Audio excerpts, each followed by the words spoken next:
भारतीय इतिहास में एक ऐसा सुल्तान हुआ जिसने सिर्फ और सिर्फ 5 साल हुकूमत की, लेकिन उसका काम आज सदियों बाद भी याद किया जाता है। तो चलिए आज कहानी सुनते हैं शेर शाह सूरी की, जिन्होंने एक ऐसा सिस्टम बनाया जो आने वाले बादशाहों के लिए भी एक गाइडबुक बन गया। जी हाँ, सिर्फ 5 साल। सुनने में कितना कम लगता है ना? पर यही वो पूरा वक्त था जब शेर शाह सूरी ने भारत के सुल्तान के तौर पर राज किया। तो सबसे बड़ा सवाल तो यही उठता है कि आखिर कैसे कोई शासक इतने कम समय में एक पूरे साम्राज्य का भविष्य हमेशा के लिए बदल सकता है। आज हम इसी पहेली को सुलझाने की कोशिश करेंगे। तो चलिए कहानी शुरू करते हैं इस 5 साल के सुल्तान की, जिनका असर उनके शासनकाल से कहीं ज्यादा लंबा था। देखिए, शेर शाह का राज भले ही छोटा था, लेकिन उनके जो सुधार थे, जो पब्लिक के लिए काम थे, वो इतने जबरदस्त थे कि वो आने वाले शासकों के लिए एक ब्लूप्रिंट बन गए। कमाल की बात तो ये है कि उनकी बनाई हुई व्यवस्थाएं उनके खुद के वंश से भी ज्यादा चली। पर सवाल यह है कि यह इंसान आखिर बना कैसे, उनकी सोच ऐसी बनी कैसे? तो इसके लिए हमें थोड़ा पीछे जाना होगा, उनके बचपन में, फरीद से शेर खान बनने तक के सफर पर। तो देखिए, शेर शाह के बचपन का नाम था फरीद। जौनपुर में उन्होंने अरबी, फारसी, इतिहास और साहित्य मतलब जमकर पढ़ाई की। लेकिन कहते हैं ना, असली ट्रेनिंग तो जमीन पर होती है। उनकी ट्रेनिंग तब शुरू हुई जब उन्होंने सासाराम में अपने पिता की जागीर संभाली। यहीं पर उन्होंने एडमिनिस्ट्रेशन के दांव-पेच सीखे और लोगों में इतने पॉपुलर हो गए कि बस पूछिए मत।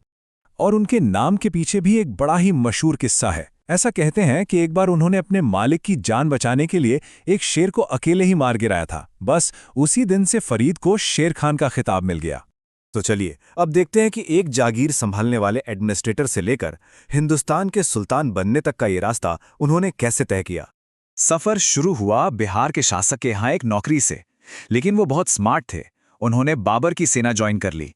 क्यों? ताकि वो मुगलों की मिलिट्री ऑर्गेनाइजेशन को अंदर से समझ सकें, और ये तजुर्बा उनके बहुत काम आया। 1539 में चौसा की लड़ाई में उन्होंने मुगल बादशाह हुमायूं को हराया और फिर 1540 में शेर शाह सूरी के नाम से दिल्ली के तख्त पर बैठे। और सिंहासन पर बैठते ही उन्होंने वो काम शुरू किया जिसके लिए वो आज भी जाने जाते हैं।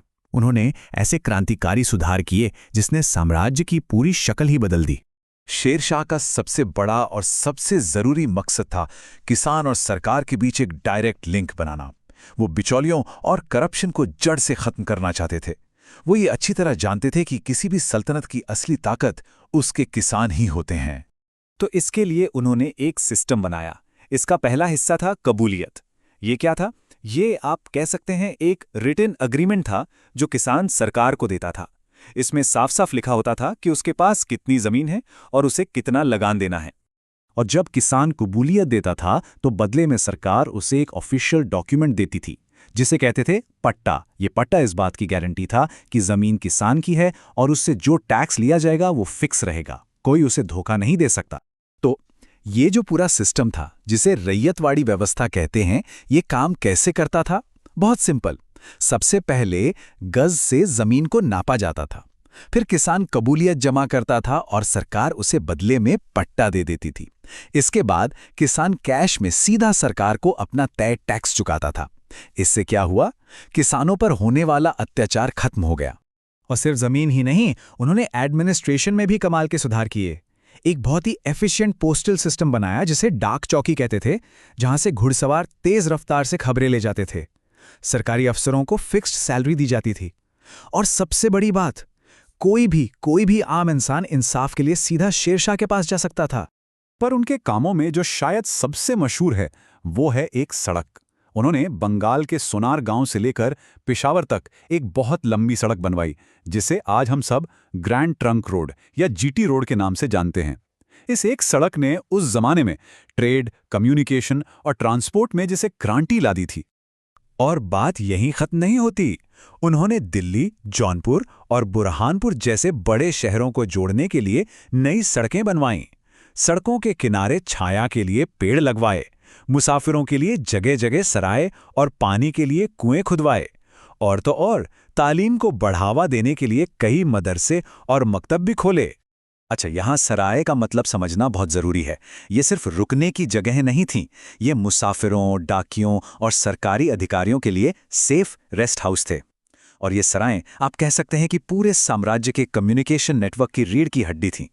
चलिए अब बात करते हैं उनके जीवन के आखिरी दिनों की और उस विरासत की जो वो अपने पीछे छोड़ गए। ये साल था 1545। कालिंजर के किले को घेरा हुआ था जब एक हादसे में शेर शाह बुरी तरह जख्मी हो गए और कुछ ही दिनों बाद उनकी मौत हो गई। एक महान युग का बहुत ही अचानक अंत हो गया। शेर शाह की मौत के बाद उनके उत्तराधिकारी कुछ खास काबिल नहीं निकले और सिर्फ 10 साल के अंदर 1555 तक सूरवंश खत्म हो गया। लेकिन कहानी यहीं खत्म नहीं हुई। असली ट्विस्ट तो अब आया।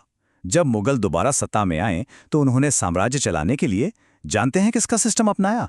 जी हां, शेर शाह सूरी का। और शायद यही शेर शाह की सबसे बड़ी जीत थी।